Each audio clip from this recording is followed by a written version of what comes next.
E andiamo in zona podio in questo momento con l'assessore alle attività produttive del comune di Rosà, il dottor Giandomenico Bizzotto. Ringraziamo anche lui per la presenza in zona podio e la partecipazione al meeting di Rosà. Abbiamo premiato i 50 stile libero maschili, anche juniores. Andiamo a premiare allora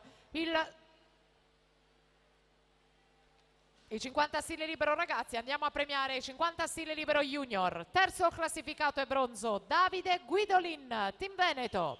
Secondo Leonardo Bardin, Idros. E primo in medaglia d'oro in 23:49 Davide Gobbo, Acquarea Vicenza.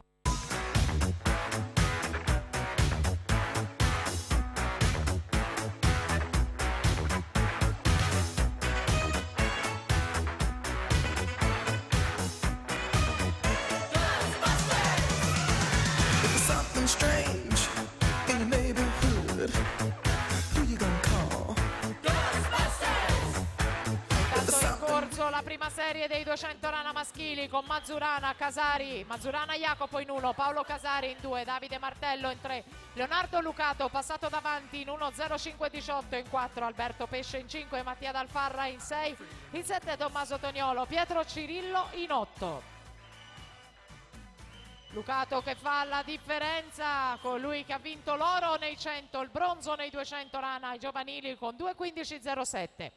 Premiazione intanto dei 100 rana ragazze, terza Laura Mazzotta, Idros, seconda Irene Cerchiaro, Team Veneto, e prima per i colori dell'Idros 1:15:39 Lucia Menegaldo.